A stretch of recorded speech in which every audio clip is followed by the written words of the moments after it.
Hello, this is Eric Widman from Passage Immigration Law, and we're doing our weekly live immigration Q&A. Thanks for joining us, and thanks for submitting some great questions this week. This week is pretty special for my wife and I want to share. We are celebrating our 21st wedding anniversary. We're very proud about that. I met her in Budapest, Hungary 22 years ago, roughly, and it was 1999. So that actually, I got to recalculate my math. But we've been together for a while and are so excited to help unite other international couples. It's my favorite thing to do. So, on to our first question. Here's a good one. Is your green card application considered void when you leave the country while it's in process? So, this process is called an adjustment of status, or as the British will say, status. And so if you have this underway, you're correct. You are not able to leave the United States unless you apply for international travel permission called advance parole. And it has nothing to do with criminal issues, but you have to wait before traveling internationally. You have to wait to receive this advance parole document in order to not abandon your green card application if you're doing an adjustment of status within the United States. So as part of that process, always be sure that when you're applying for your EAD, your work authorization, you're also applying for your advanced parole, international travel permit, so that you're able to leave the US and travel if you want to for a few weeks, even a few months, and return without abandoning your green card process. Note that you can travel domestically, no problem, even without advanced parole. So you can travel within the US to Alaska, Hawaii, no problem. But if you're going outside the US, make sure you have your advanced parole.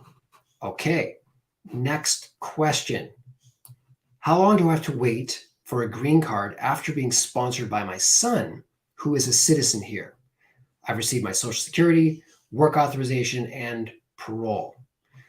So on average, it's taking about 12 to 14 months here on the West Coast of the US in general for immediate relative petitions to go through the entire process of getting the I-130 submitted along with, for example, an adjustment of status package where you have the 485 and the work authorization. If you do that adjustment of status here in the United States, you are looking at 12 to 14 months. But as I look at your question, you might not be in the United States. And on average, it's taking a few months longer for immigrant visas to be processed. And that, depending on what country you're at, if you're outside the United States, it can easily take up to a year and a half for all that to go through. And sometimes you might even need to press the US government with a lawsuit if your case is badly delayed. So maybe the context for you is that you've been waiting over a year after the interview, for example, or after getting documentarily qualified. But we don't know for sure. But if you're in the US, expect maybe 12 to 14 months, outside the US, year and a half, and then look to a mandamus lawsuit if needed. Good question coming up right here. Does E-Verify affect you if you plan to fix your papers? So that is an intriguing question. And E-Verify is still optional throughout the US. Throughout most of the US, I believe it was Arizona that mandated it.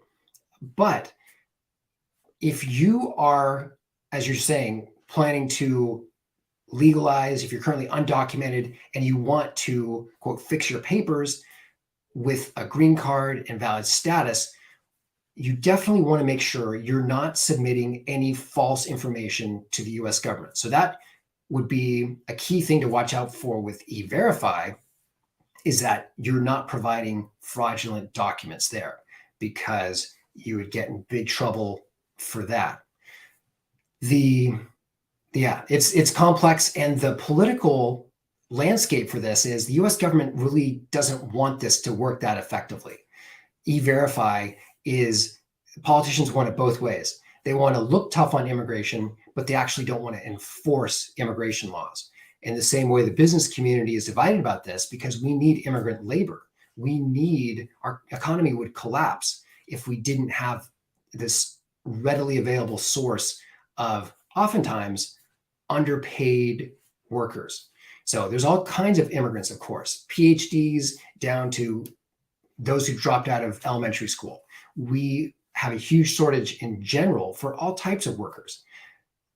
But E-Verify has been a complex and many ways neglected tool, and it just wasn't designed to work that effectively. It's not supposed to. Okay, next question. How can I fix my status? I entered illegally and I've been living here for 21 years.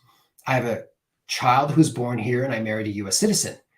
I have an asylum case that was denied in the administration. It was administratively closed. Okay, so you entered unlawfully into the US. You've been living here for over 21 years. And so I assume your child is probably 21 by now, may or may not be. But if your child's 21, yes, you have a US citizen child who could petition for you. However, that's not going to solve your unlawful presence problem because you have to get a waiver, often it's an I-601A waiver, to fix the unlawful presence. And you might have other challenges too, depending on how many entries into the US. You might be subject to a permanent bar.